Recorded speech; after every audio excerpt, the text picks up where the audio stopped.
It's time for a Housing Breakfast TV show, Housing Development. Good morning. Glad to have you join me on another informative episode of the program. As always, I am your housing diva, Fleur Annie. Before we delve into our lineup for today, let's see the news making rounds in the sector. I'll be back in a moment.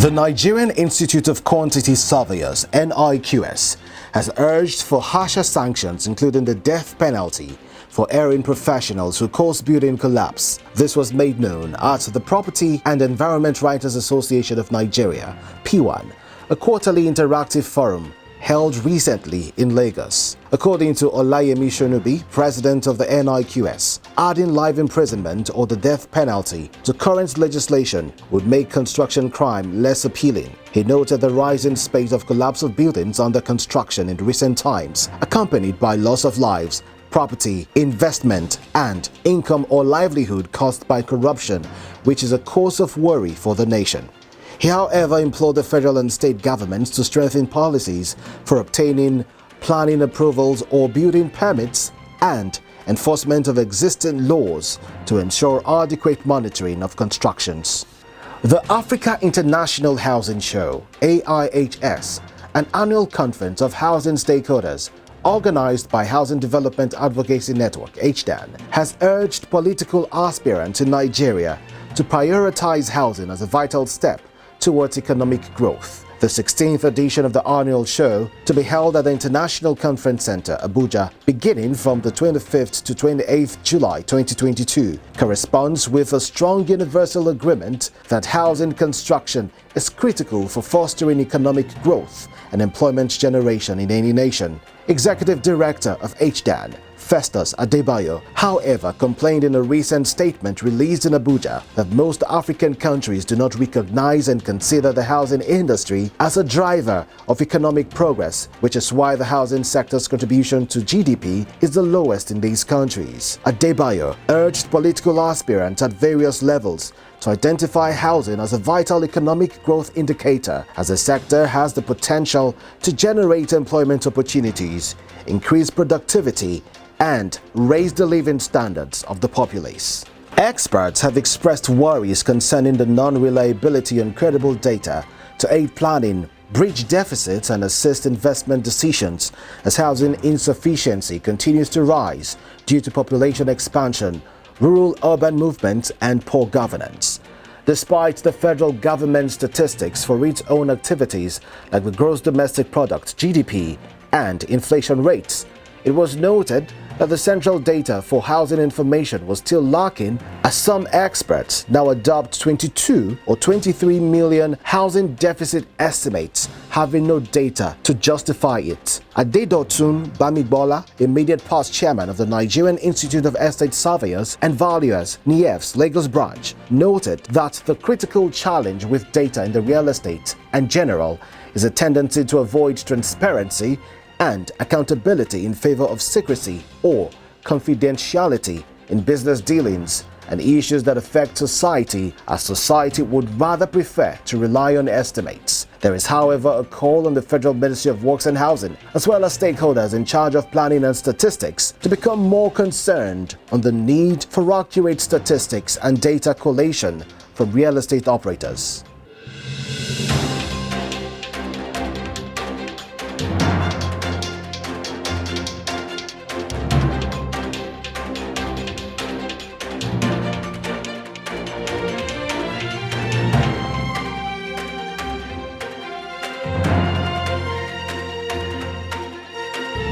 To read the full details of the news and more, visit www.africanhousingnews.com.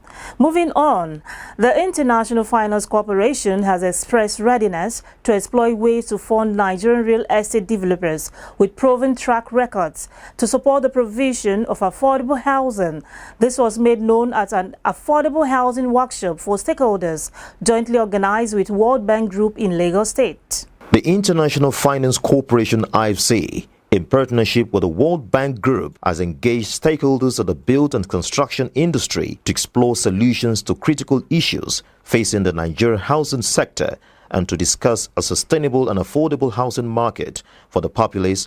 This was made known during a 2-day workshop held recently with stakeholders in Lagos. Kalim Shah of the International Finance Corporation and the senior country manager for Nigeria noted the IFC's readiness to work with financial institutions for the availability of mortgages to provide affordable housing financing of private enterprise investment through both loans and direct investments. Affordable housing is very important for Nigeria. There's a huge amount of Nigerians who don't have access to clean and affordable housing, with resulting social economic impact. So we need to focus on understanding what the constraints are to increasing the affordable housing stack and see how we best address those constraints. According to Ahmed Rostam, the senior financial sector specialist for the World Bank, also leading the Financial Sector Development Policy Dialogue for Nigeria, there was the need for stakeholders in the built environment from the public and private sector to check into solutions that would bring the housing sector on the right track and make affordable housing realistic. The workshop is coming timely to help get stakeholders together from government, from the public sector and from the private sector to wrap our heads together and to think about workable solutions that can help Nigeria address the affordable housing challenge. The workshop is also timely from a perspective that it's time where there is focus on recovery options and where can the focus for economic recovery be, and what needs to be done in order to put a sector like the housing sector on the right track. Dennis Kwanzaa, the green building lead for the IFC program, noted that the workshop was to appraise housing development across the world and ways it can be applicable in Nigeria to enable affordable housing. What we did was to look at the progress of the IFC's green building program across the world, globally, and then we showcased a few of the case studies, certain countries that are doing very well.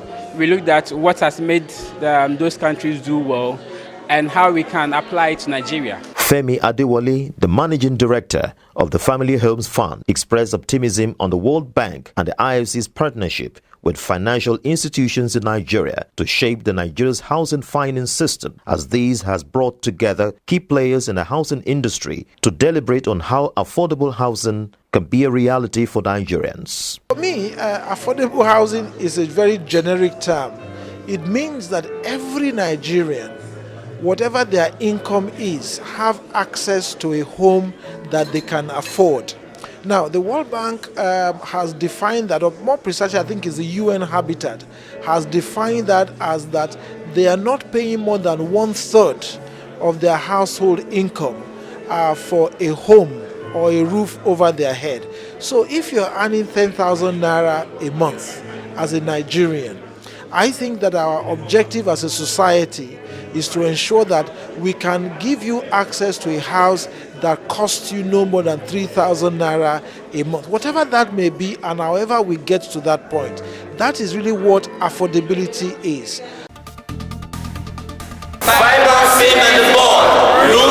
When the future of construction meets today's ingenuity, the result is fiber cement board, the latest high-quality green and energy-saving building material for construction of all types from New Material Nigeria Company Limited. Ideal for exterior and interior wall seating system. It's weather-resistant, fire-resistant, shutter-resistant, water-resistant fiber cement board. Today's light eco-friendly building solution, New Material Nigeria Company Limited, is located at Kuje, Abuja. Green leads the future. Cinema serves the world.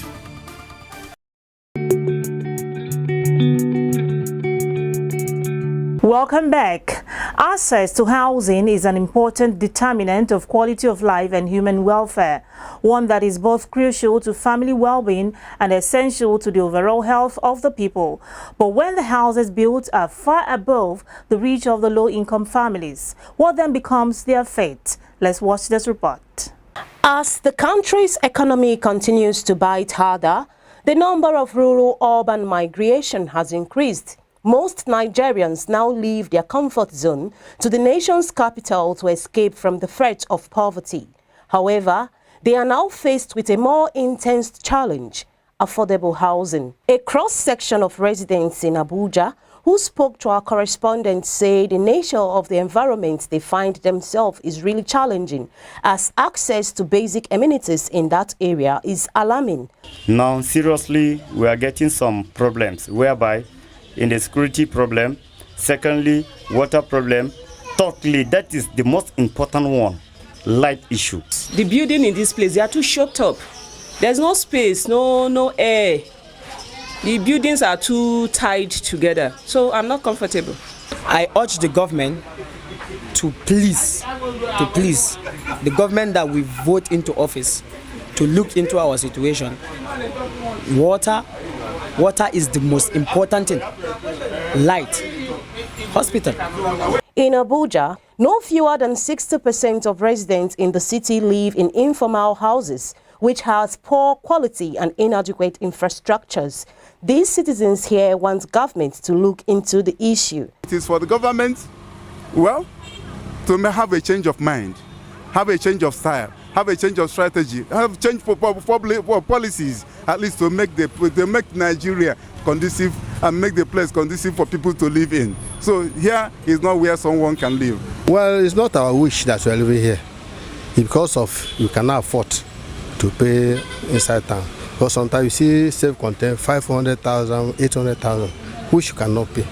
But if government can help us and build houses with less money, we can live there. Edward Adolu is a key player in the housing sector.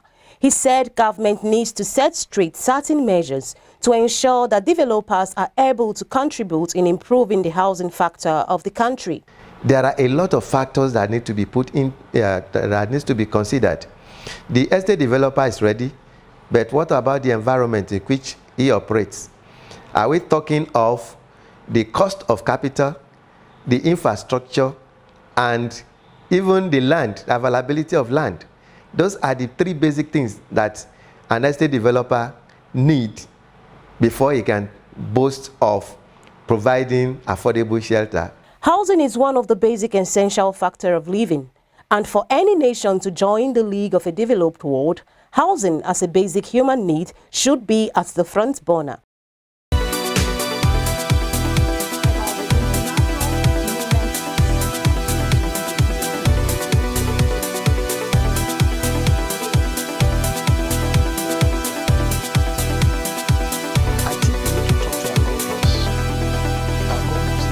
Welcome back. The program is Housing Development. A certificate of occupancy, also known as a CFO, is a document issued by state government in Nigeria to landowners and property buyers as a legitimate proof of ownership. This document also spells out what the land can be used for: residential, commercial, or mixed development. On Voices from the Street today, let's watch as Nigerians narrate their experiences and processes they go through in acquiring the CFO.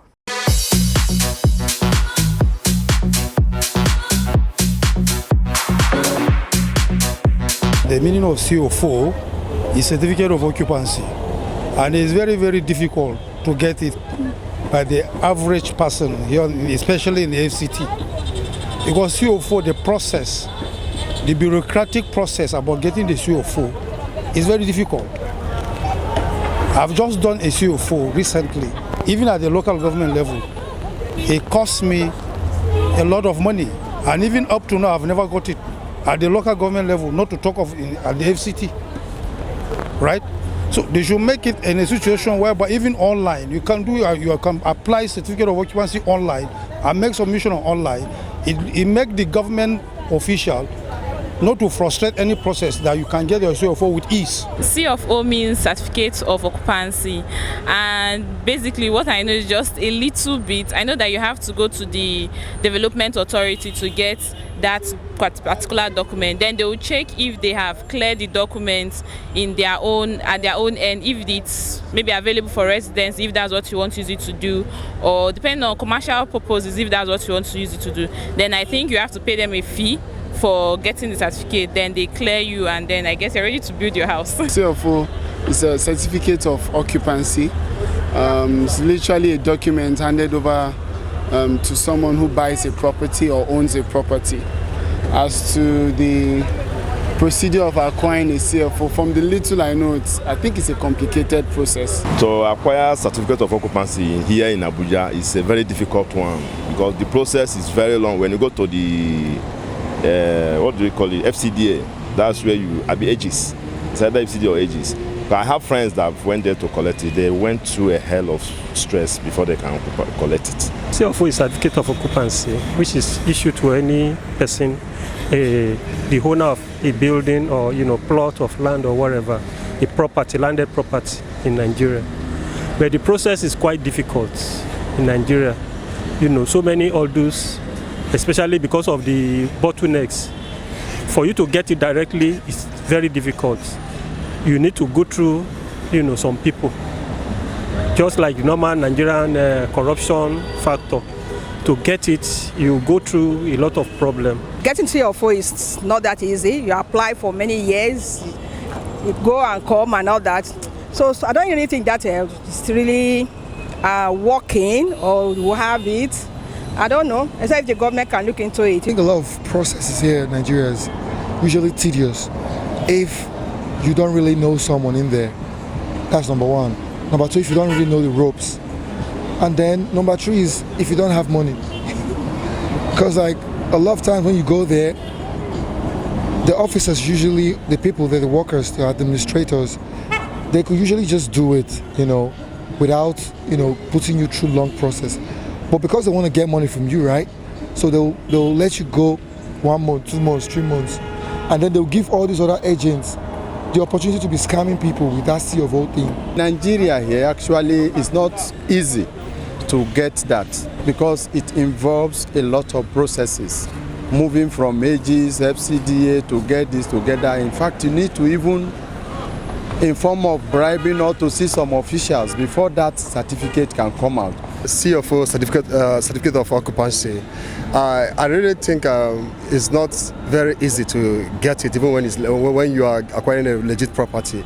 Nigeria, due to a kind of high level of fraud, and the process of acquiring it is very hectic and very tedious.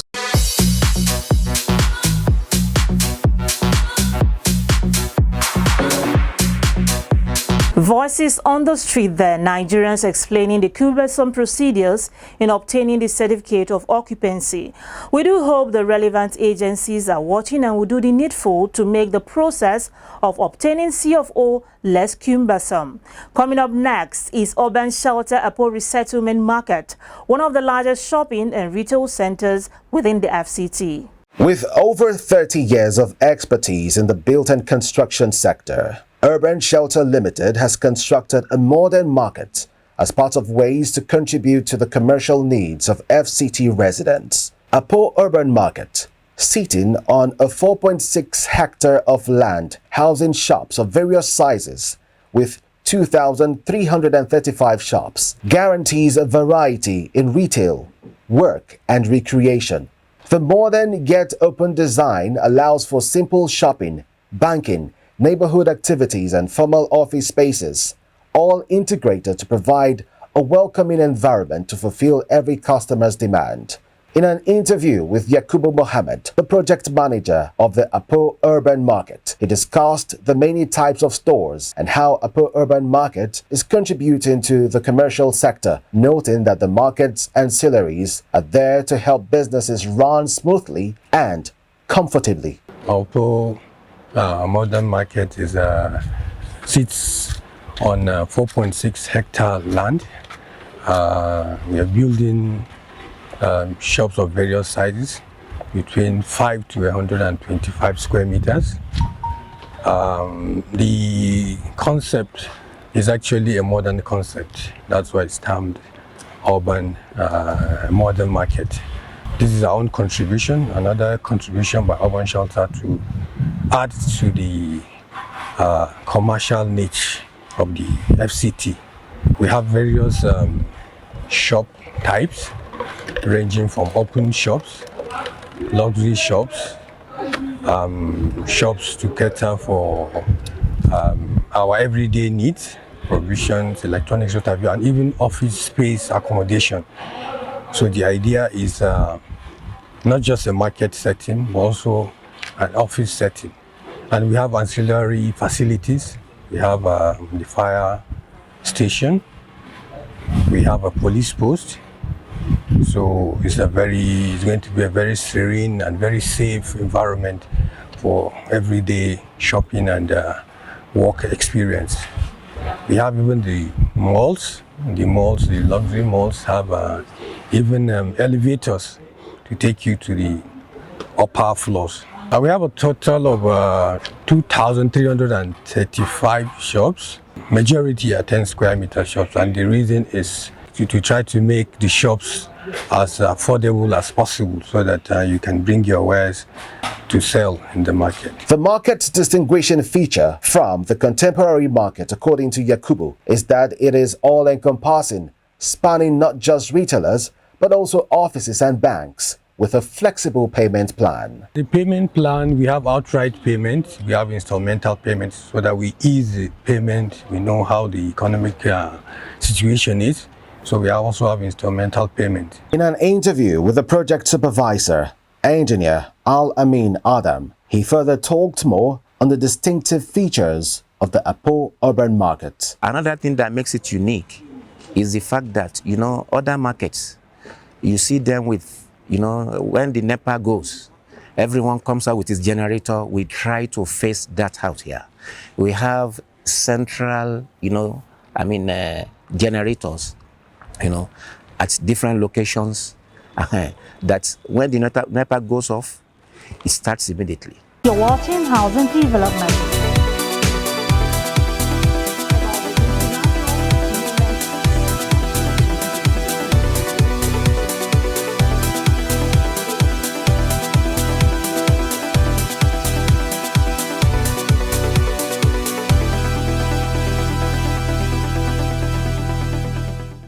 The program is Housing Development. While Abuja International Housing Show is the most preferred event for trade and exhibition, it is also the choice conference destination for corporate chiefs executive officers in housing and construction.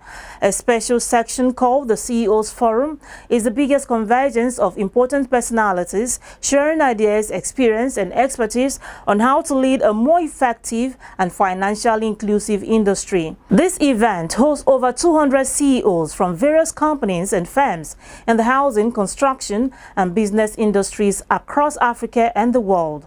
These CEOs in the real estate, mortgage finance, construction companies, and professional institutions will engage in conversation that will focus on macroeconomic and socio-political environment and their impact on the real estate market and housing in general. The forum, which is a gathering of high-profile professionals who are founders and business owners, will give opportunities to present and discuss challenges facing their respective organizations and the way forward. To register either as an exhibitor, CEO Forum, or conference participant, visit www.ihsabuja.com.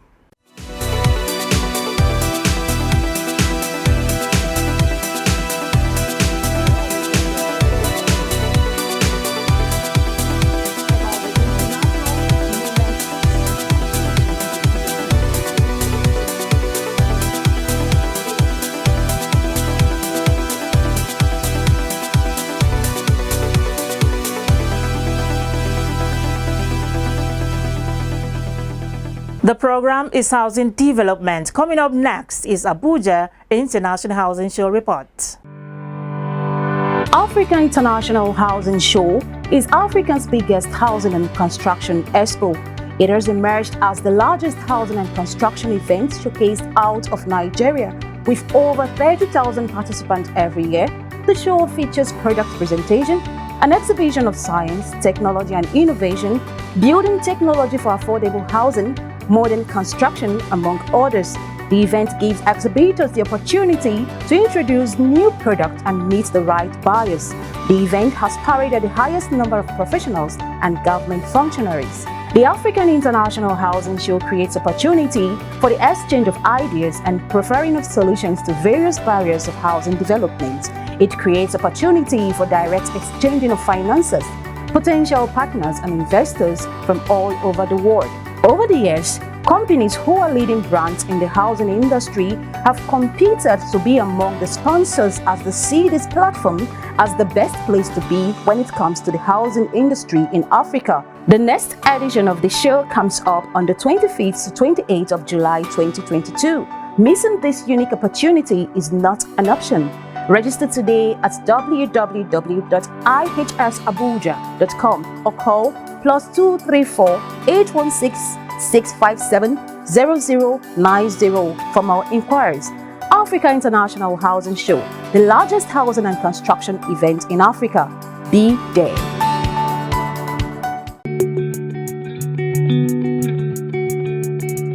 The provision of low-cost housing and identifying those at the low-income segment of the society who really need these houses is very imperative if we are to genuinely tackle the housing challenges in the country. That is it on housing development this week. Thanks for watching. I remain your housing diva, Fleur Annie. See you soon.